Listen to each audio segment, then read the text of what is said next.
Now we're recording.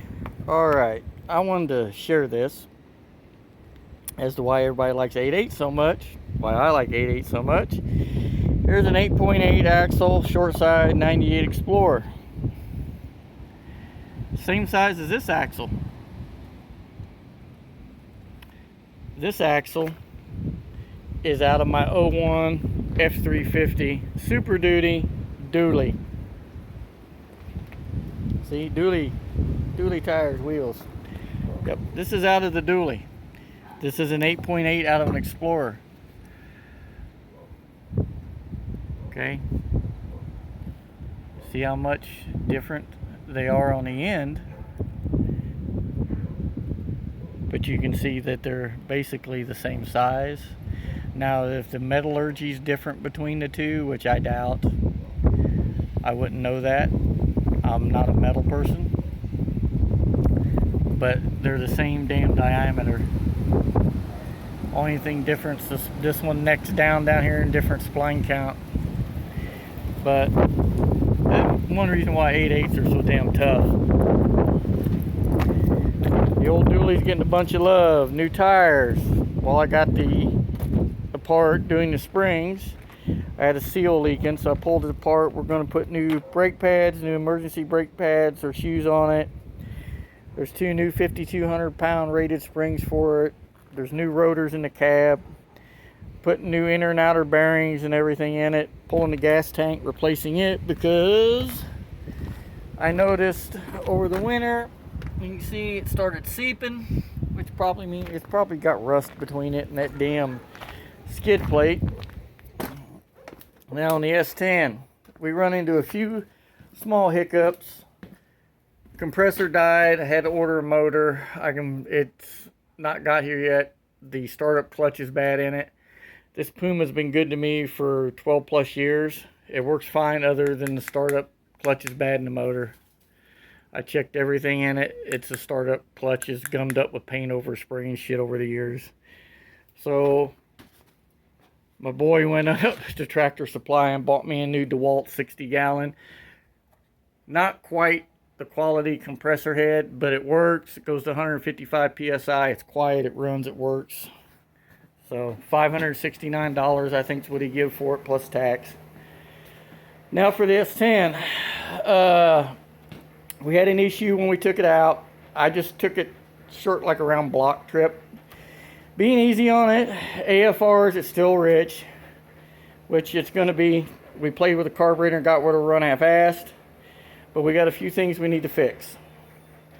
One, the fuel pressure kept dropping, and I've had an issue with the fuel pressure dropping, and after I talked to MagnaFuel, and they don't say this in the installation instructions, either that or I'm too stupid to see it, but when you use a return style regulator, you do not use the bypass on the pump, which I have hooked up.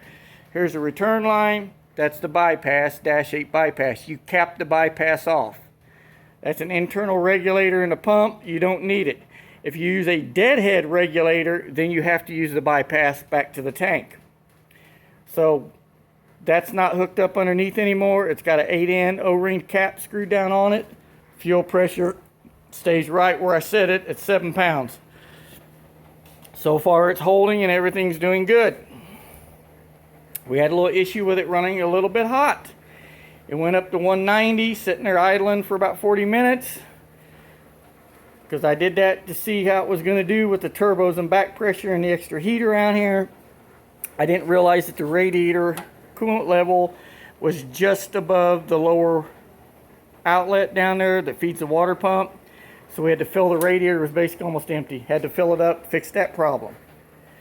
Now, if you remember back when we had an issue with it, popping out the exhaust, we thought Dessel popping, everything else. Turns out the wires for the MSD box were backwards.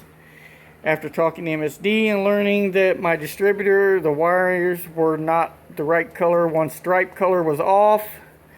I even have wrote down here where I put orange to green from the old setup because it worked with the Summit box. We got that fixed. Well, I thought maybe the rockers were too tight. So we set them at a quarter turn past zero lash. When it gets warmed up, it gets a little noisy. So they chatter a little bit, so we're going to pull it back apart. I called Howard's, and this might sound silly, but I called Howard's and talked to them 3 times, 3 different people. I think in an early video I told you what the guy said. They run them as this is like an 1/8 inch or 1/4 turn. All 3 of these guys told me 1/2 to 3/4 turn.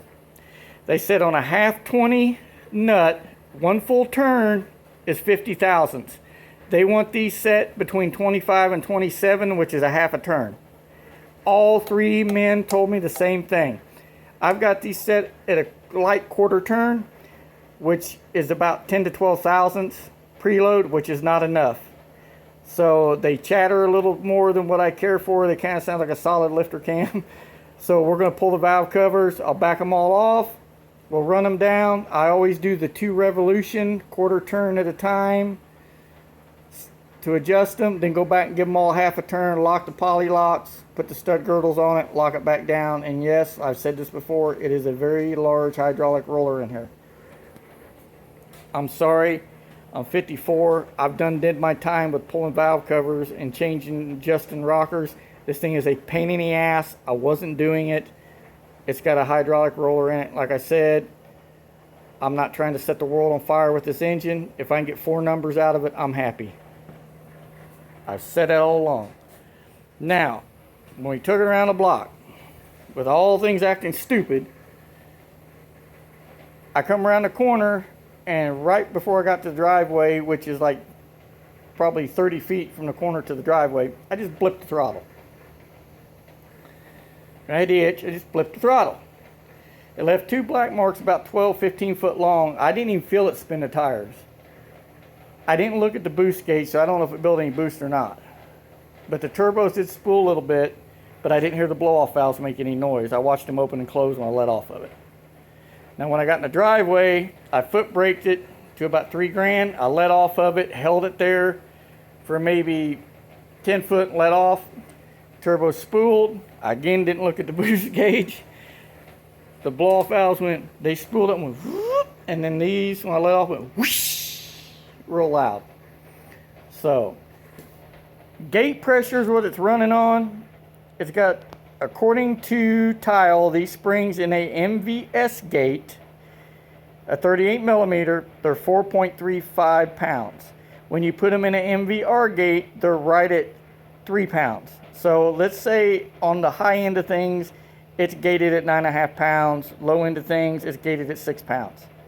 Okay, that's where we're going to start at. I'll watch my boost gauge and all that as we go on. So what we're going to do now is I'm going to pull these off. We're going to rerun the rockers at a 1/2 a turn, check all of them, make sure everything looks good. Push rods, everything looks good. Rockers are good. I'll take a light and look down in there, make sure, you know, cam lobes looking through stuff, make sure it looks as good as it can. I'm not going to pull the intake to pull the lifters out of it, but I'll look down through there. I doubt no longer in its run it's hurt anything. I couldn't see it hurting anything. It ain't had a boost put to it to hurt anything. So that way it'll also, since it's come up to temperature a couple times, I can also see if I have any head studs leaking, which I don't think I should. I put a bottle of Iron Tide in it and we pulled them out. You seen I cleaned them with the rifle barrel brushes and the swabs, the brake clean, and I used the gray RTV to seal them up, so they should be fine. I still have an issue with this leaking. So I put some stuff under it, but they're still a little loose. So I'm gonna have to shim them up a little more. I don't know why it keeps doing this, but if it keeps giving me problems, I'll get another master cylinder. That's from manualbrakes.com for this. So I don't know. It's supposed to have been a name brand master cylinder. It don't have their name on it nowhere, but it keeps sloshing out around the caps. I don't know what, but we'll figure it out. Other than that, everything else is going pretty good with the truck. You got the AFR gauges in there, one on each side. And yeah, when I was adjusting the carburetor, one side would read a little more than the other side. It'd be a little leaner, a little richer, and I sit there and played with them until I got them evened out with the four-corner idle with it sitting there idling. Mixture screws right now are only out 2 turns, I think, or turn and a half. I think is what they are now. The idle screw was backed all the way out, and every quick fuel carburetor I've ever bought, the idle's set maybe a little low, but not so low where the screw's backed all the way out to the point a couple threads and it'd fall out.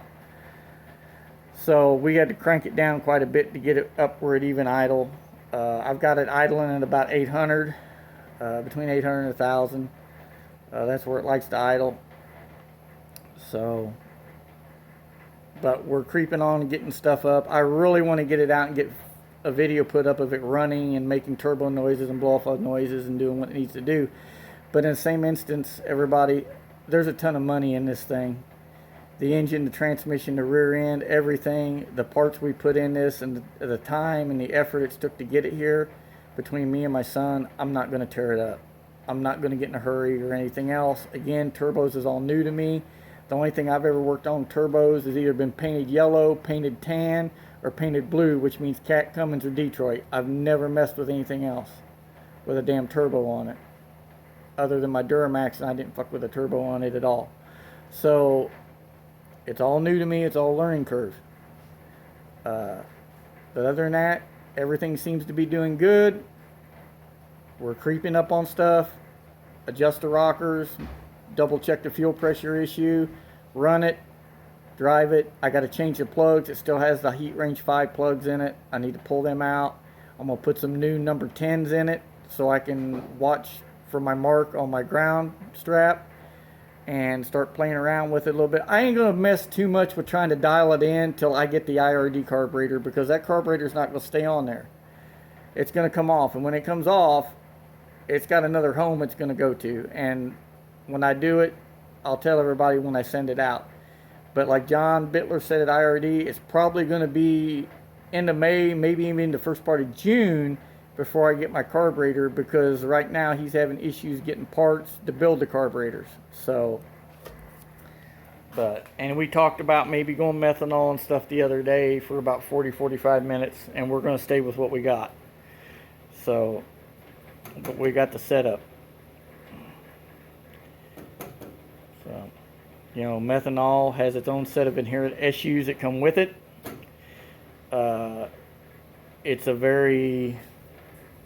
methanol is not for the lazy man, by no means. Let's just put it that way. If you just want to park it, get in it and drive it, and park it for a week and come back and get in it and drive it, you don't want to run methanol. And, you know, yeah, you get the cooling factor out of it, but this thing don't run hot. So, with that being said, everybody, I just wanted to share that information. We were ready to make a little video with driving and making turbo noises till we had a few little hiccups. And like I said, I had one of these that chat in here a little bit that was getting a little loud, and then it quieted back down. So that's another reason why I'm going to pull this apart, make sure everything's okay. Make sure that we don't have a lifter wheel that's gone bad. Even though they're new and they're good stuff, shit still can happen. So, or a cam, whatever. And if it's a cam, it's going to be a bitch. A lot of shit's going to come out to get it out. So, anyhow, I don't think it's a cam. I just think the rockers need adjusted, and maybe a lifter didn't bled off because there ain't enough preloads. And I don't know. We'll figure it out. But everybody, stay safe. God bless. And as soon as I get it back and making noise, I'll put up another video. Till then, keep putting your stuff up. I love watching everybody. And I'll talk to everyone later with a video making noise.